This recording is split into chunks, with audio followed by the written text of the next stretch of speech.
Assalamualaikum warahmatullahi wabarakatuh dan salam sejahtera bagi kita semua. Perkenalkan, nama saya Karen Catherine Takerendehang, NPM 2024-1007. Tugas video ini untuk memenuhi tugas MIT saya yang diampu oleh dosen, mohon maaf disebutkan namanya, Bapak M. Ilham Jaya Purnama SE MM. Untuk itu simak baik-baik videonya ya. Yang pertama, konsep pelatihan dan pengembangan SDM. Pelatihan dan pengembangan SDM adalah proses untuk meningkatkan kemampuan, pengetahuan, dan sikap karyawan agar kinerjanya lebih efektif. Pelatihan atau training fokus jangka pendek untuk meningkatkan keterampilan spesifik yang dibutuhkan saat ini. Misalnya, pelatihan penggunaan software. Pengembangan atau development fokus jangka panjang untuk mempersiapkan karyawan menghadapi tanggung jawab yang lebih besar di masa depan. Misalnya, leadership training.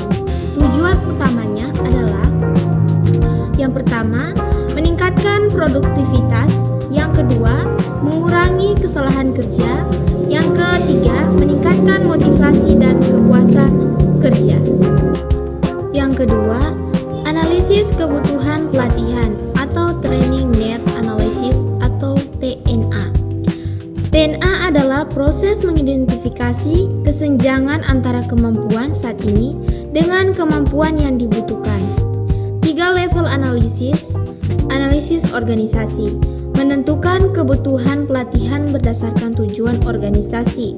Contohnya, perusahaan ingin digitalisasi, perlu pelatihan IT. Yang kedua, analisis pekerjaan, mengidentifikasi keterampilan yang dibutuhkan untuk melakukan suatu pekerjaan. Contohnya, operator mesin harus bisa menjalankan alat tersebut. Yang ketiga, analisis individu, menilai kinerja karyawan untuk mengetahui siapa yang dibutuhkan untuk pelatihan. Contohnya, karyawan yang performanya rendah perlu pelatihan tambahan.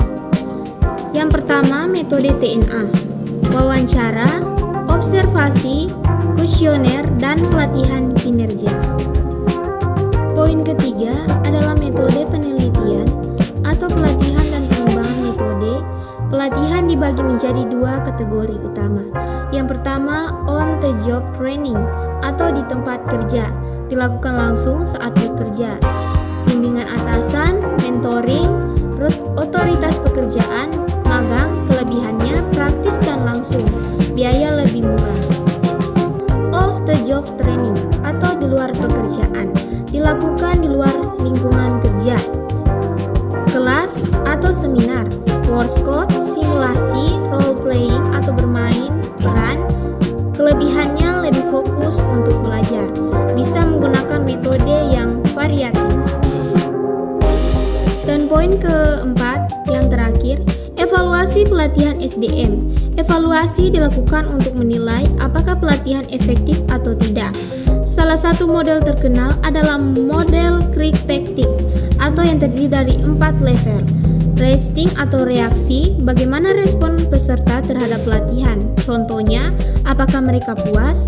Learning, pembelajaran, apakah peserta benar-benar belajar sesuatu? Diukur dengan tes atau penilaian. Before atau perilaku, apakah ada perubahan perilaku di tempat kerja? Result, hasil, dampak terhadap organisasi.